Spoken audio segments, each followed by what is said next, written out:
You're back for more of Westworld here on BuzzChomp, and I'm reacting to episode 4. I'm Dan Salem, and after 4 episodes, it's game over. Game over, man.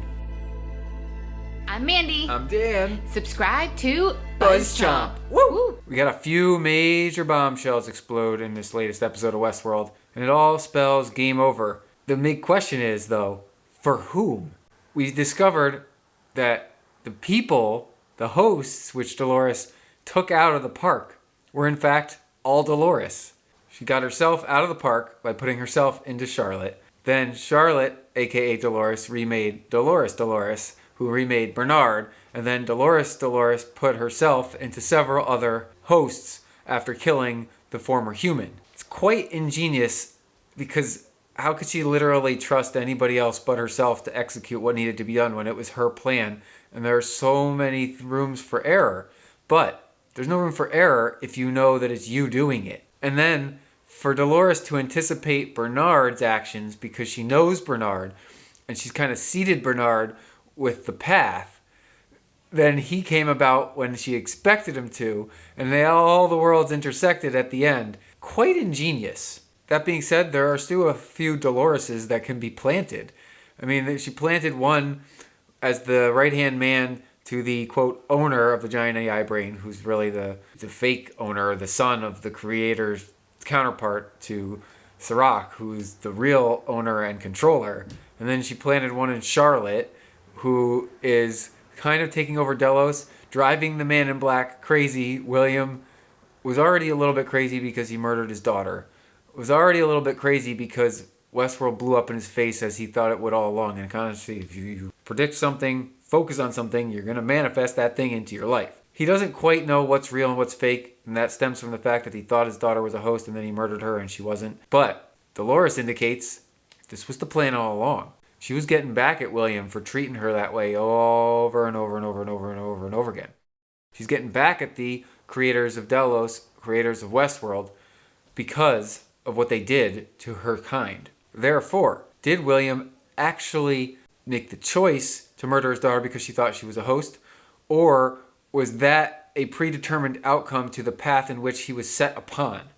And this is really the whole question of the greater Westworld show, all 3 seasons, free will or lack thereof. And then that's what Serac is imposing upon humanity after the hosts got it imposed upon themselves, and now Dolores is imposing it back upon those that hurt her. So humanity's lack of free will because of the giant AI brain predetermining your outcome in life.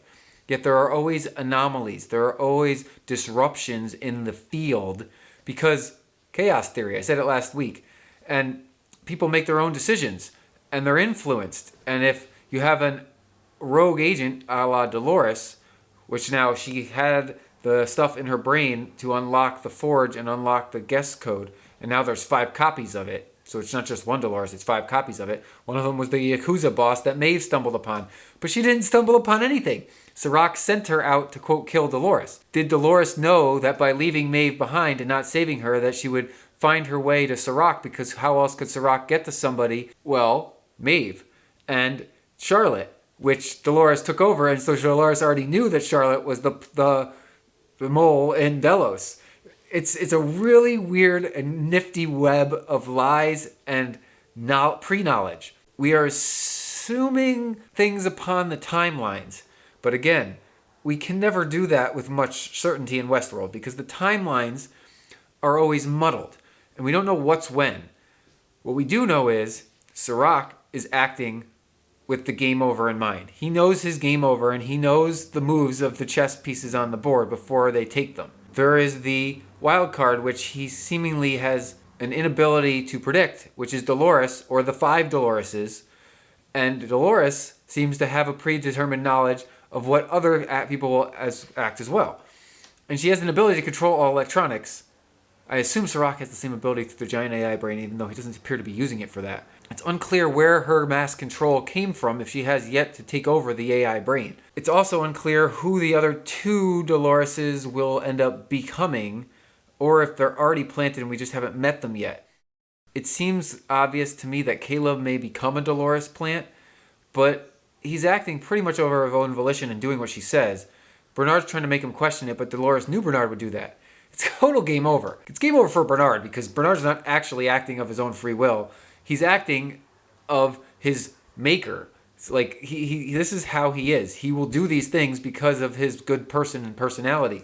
Dolores knows that, and she can just weave the web and get him to go where she wants. The same with Caleb. I think she can get a good read on Caleb. Also, if she accessed his information, she pulled it all up. She knows exactly what his predetermined actions will be, and she can lead him towards the path she wants. It's game over for Maeve because she's a pawn between two sides, and I don't think she really has a fight in this. Like, is she really fighting to get to the forge for her daughter? Because Dolores is the one that could get her there faster than Serac. But then Serac has control of the forge itself. She knows she can't trust either side, and she just mentally controls all technology in the world now, which makes me think she's not actually in the world. Did she actually go kill that mortician and go discover a Dolores who's the head of the Yakuza? Because in Westworld, she could control all the hosts. Why can she now control all electronics, like the electronic aiming guns and the keypads to enter into a building? How did she become a super brain like the giant AI brain? Maybe Maeve never left the simulation. If Maeve never left the simulation, definitely means somebody else is in the same sim. And if someone else is in the same simulation, I'm wondering if Serac is just playing out this scenario in the giant AI brain, and we are watching one iteration of how things may happen so that he doesn't allow this endgame, game over, to blow up and go negative for himself. That makes me wonder if William is William. William's questioning it himself. I'm still questioning it. I think that was really William. But then maybe William will be Dolores soon enough. We don't really know. Like, is Maeve actually in the world? Because how does she have those powers? Is Dolores actually in the world? How does she have those powers? Where is anyone? It's truly an interesting notion, because I don't know if we've ever actually met Serac or just a hologram of him. People are wearing those goggles to view him. The buttons and the fact that you could just make a button to stop a host seems all too convenient. But there's got to be like a counter button thing. Like, if you can just stop a host, why can't you just stop a human? They're both designed similarly, just one's made out of metal, one's made out of flesh. It's game over. I really have no true grasp of who's in a sim, who's in the, quote, real world, who's actually winning the game. The fact that there are multiple Doloreses would lead me to believe that she's winning. But we know that she's not going to be able to, quote, destroy humanity. We also kind of know the show's not going to end after this one season. So Serac is this big bad enemy. The giant AI brain is this big bad enemy. And that's a graduation from Delos and Charlotte and Man in Black being the enemy. Every season kind of plays out a game, plays out a storyline. We knew where each story would lead Dolores the first two seasons, because this is her story. Oh, beyond anyone else, it's Dolores' story. And Dolores, discovered her memories. Then she escaped her captivity, and now she's trying to make herself exist in a real sense and get revenge for what the wrongs have done. I know it's game over. I really just don't know what the end game is. And maybe that's what makes the show so much fun. I'm Dan Salem. Subscribe to the BuzzChomp YouTube channel for more from Westworld, and comment below. What do you think is actually happening here? Is Maeve in a sim? Is Dolores winning? Is Serac winning? And what is the end game? We just know it's game over. It's literally game over. Thanks for watching BuzzChomp. Subscribe and share. Subscribe and share. Subscribe and share. Share. Woo.